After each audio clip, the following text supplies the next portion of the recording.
1972 সালের এপ্রিল মাস আমেরিকান একটি যুদ্ধ জাহাজের রেডিও অপারেটরে হঠাৎ একটি অদ্ভুত এসওএস বা বিপদের সংকেত পান।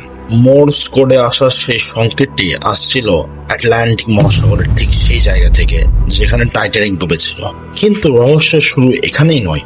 রহস্য হলো সেই সংকেতটি পাঠানো হয়েছিল 1912 সালের 15 এপ্রিল, অর্থাৎ ঠিক 60 বছর আগে।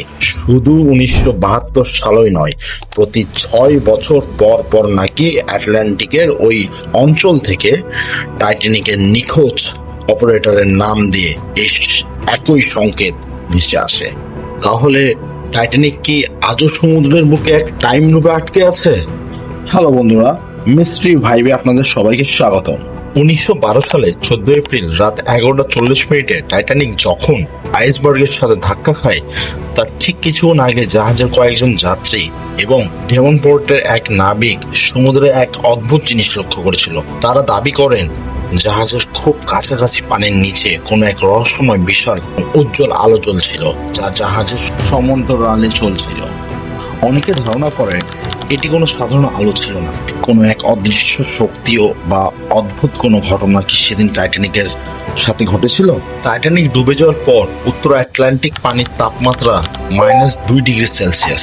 চিকিৎসা বিজ্ঞান বলে এই তীব্র ঠান্ডা পানিতে কোনো মানুষ 4 থেকে 5 মিনিটের বেশি বেঁচে থাকতে পারে না, শরীর জমে বরফ হয়ে যায়। কিন্তু সেই রাতে ঘটেছিল এক অব্যাখ্যাত ঘটনা। জাহাজের প্রধান ত্রুটি প্রস্তুতকারক চার্লস জফিন প্রায় 3 ঘন্টা সে বরফ শীতল পানিতে ভেসেছিলেন এবং সম্পূর্ণ সুস্থ অবস্থায় বেঁচে ফেরেন। তিনি দাবি করেছিলেন তিনি কোনো ঠান্ডা অনুভব করেননি, যেন কোনো এক অদৃশ্য হাত তাকে পানির উপরে ধরে রেখেছিল।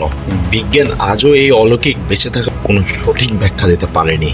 এই গল্পের সবচেয়ে অন্ধকার রহস্য লুকিয়ে আছে টাইটানিকের ফার্স্ট ক্লাসের মালপত্রে। ইতিহাসবিদের এক অংশ দাবি করেন এক ধনখোপের যাত্রী মিশর থেকে চুরিয়ে হওয়া এক অভিশপ্ত লাশ অর্থাৎ মমি নিয়ে যাচ্ছিলেন এই জাহাজে। বলা হয় সে মমির কফিনের গায়ে প্রাচীন ভাষা লেখা ছিল যে আমার ঘুম ভাঙবে, সমুদ্রের জল তাকে গ্রাস করবে। তাহলে কি কফিনের সে অভিশাপ কি টেনে নিয়ে গেল 1500 প্রাণ? দুর্ঘটনার পর ক্যাপ্টেনের লাশও কোনোদিন খুঁজে পাওয়া যায়নি।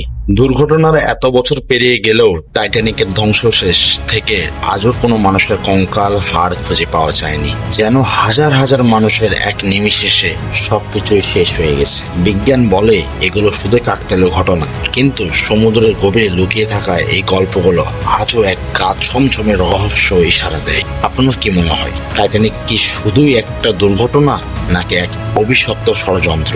কমেন্টে আপনার মতামত জানাবেন। দেখা হবে নতুন ভিডিওতে।